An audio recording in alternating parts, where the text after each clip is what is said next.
आज नवरात्रि का 9वां दिन है।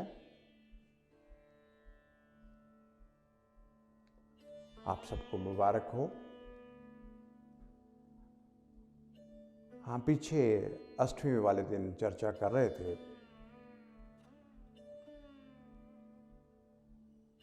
कि अध्यात्म का जो सफर है कलावत, 8वीं कला के ऊपर बात कर रहे थे, जिसकी प्राप्ति शांति के साथ होती है। उससे पहले हमने 7वें लोक सहजता के ऊपर बात की और जिसकी अपरा भौतिकता जो है धान्य, और उससे पहले हमने दिन आज्ञा चक्र की बात की जो भ्रुकुटी में, और जिसकी अपरा जो भौतिकता है वो धन है। 5वें में हम विश्वधन चक्र की बात कर रहे थे और जिसकी अपरा जो है ऐश्वर्य है, अनाहत जो हृदय में है, और उसकी अपरा भौतिकता प्रतिष्ठा। और उससे पहले हमने बात की थी मणिपुर चक्र की, और जिसकी अपरा भौतिकता है जश है। और द्वितीय नवरात्रि वाले दिन हमने स्वादिष्टान चक्र की बात की, जिसकी भौतिकता सम्मान है। और प्रथम दिन हमने बात की थी नवरात्रि के मूलाधार, और जिसकी अपरा भौतिकता है मान।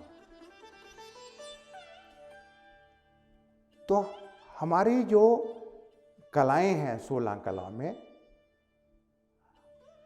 आध्यात्मिकता के साथ साथ आपको भौतिकता की साथ ऊंचाई मिलती है, जैसे मान है, सम्मान है, यश है, प्रतिष्ठा है, ऐश्वर्य है, धन है, धान्य है, शांति है, और उसके बाद है पद।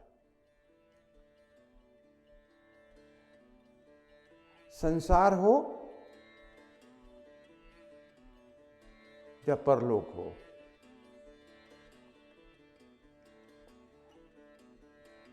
सभी लोगों को पद चाहिए। इस संसार को संचालन करने के लिए भी 3 शासक थे, ब्रह्मा जी, विष्णु जी और महेश जी। उनकी शक्तियां थी, देवी देवता थे, और हम सब जो जीव हैं, जो देखने में हमें मिलते हैं कि करोड़ों जीव हमें मिलते हैं, सभी यही चाहत होती है कि हमें कोई ऐसा पद मिलना चाहिए जो रिस्पेक्टेबल हो। निर्वादिका जो कला है, जैसे निवारण जैन मुनियों के बीच में बहुत प्रचलित है, बौद्धों के बीच में बहुत प्रचलित है, हमारे जितने भी वैदिक मंत्र हैं उन्हों जगह बहुत प्रचलित है। जब तक निवारण नहीं होगा तब तक आपको वो पद नहीं मिलने वाला जो पद सर्वश्रेष्ठ है। ध्रुव के बारे में आप जानते हैं कि ध्रुव ने बोला है कि ये सिंहासन जो पिता मेरे सिंहासन ही देता, इसका मैं उच्च सिंहासन लूंगा। सप्तऋषि मंडल, जहाँ पे हमारे सप्तऋषि निवास करते हैं, वहाँ पे ध्रुव का आज भी स्थान है।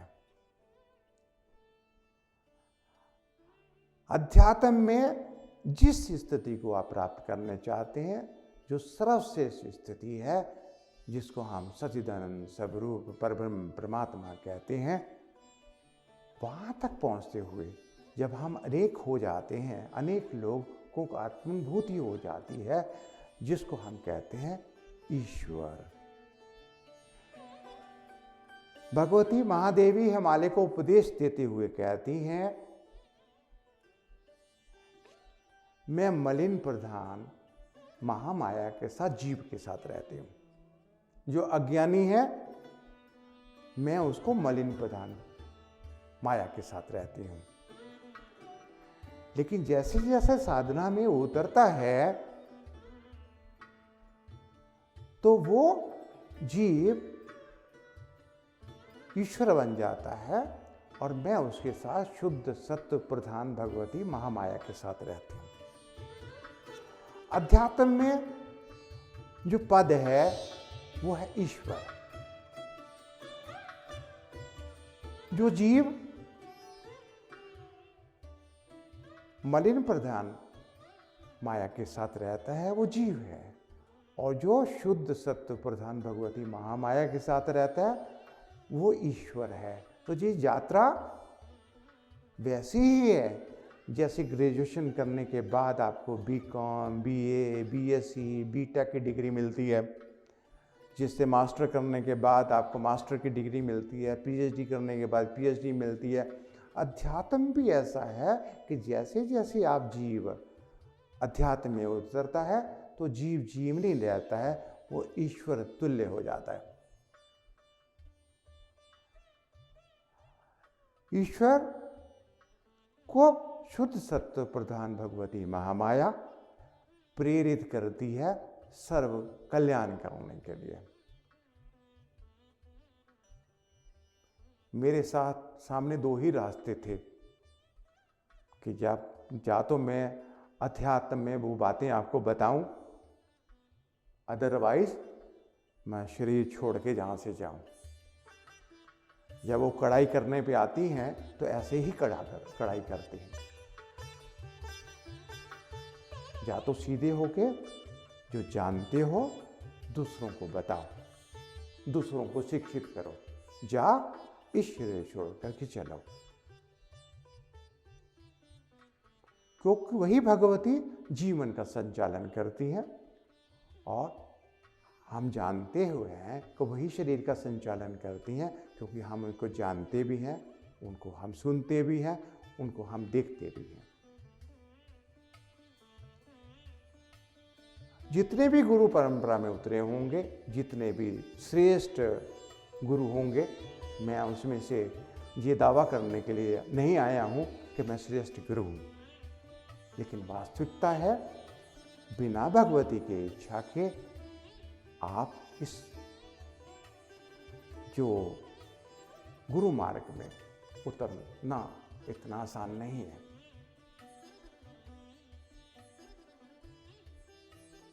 – 2000 में भी मैंने कोशिश की कि मैं आप में पढ़ाने लगूं, तो कुछ ऐसे जब वक्त नहीं आता है तो मैं देखता क्या हूं कि एक दिन मेरे घर में एक सिपाही पटियाला से, दो जिनको स्किन की प्रॉब्लम है, जिसको कोहड़ कहते हैं, उनको स्किन की प्रॉब्लम थी, उन दो लोगों को लेके मेरे घर में आ गया। कहने लगे आपका नाम सुना है। मैंने तो कोई किसी को बताया नहीं, किससे सुना मुझे नहीं पता। किसी से पता चला था कि एक महात्मा रहते हैं पंचकुला में, और मैं जब मुझे छुट्टी होती है तो मैं इनकी बहुत सेवा करता हूँ। मुझे लगा है कि मैं आपके दर्शन करने जाऊँ और इनको भी साथ ले आऊँ। मैं जिस घर में रहता हूँ उसमें पत्नी और 2 बच्चे भी रहते हैं। जब मैंने देखा वो सिपाही आया है, 2 साथ में लोगों को लेके आया है, क्योंकि जीव हैं, मैं तो कह भी नहीं सकता हूँ कि वो उनके साथ हो जाएगा। ऐसी बीमारी है जिसके छूने के साथ दूसरे को भी डर लगता है।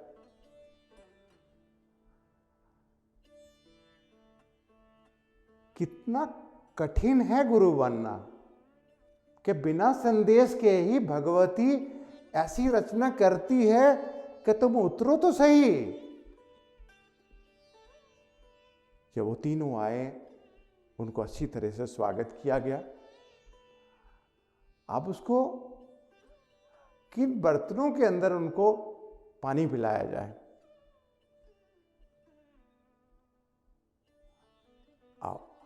कोई स्पेशल बर्तन नहीं रखे गए थे कि ऐसी बीमारी के साथ लोग आएंगे तो उनको पानी पिलाया जाएगा अलग बर्तनों में। अब उन्हीं बर्तनों में उनको पानी पिलाया गया। इतनी कठिन परीक्षा मेरी लेनी शुरू की। इस तरह से बहुत सारी ऐसी घटनाएं हैं। 20 साल निकल गए।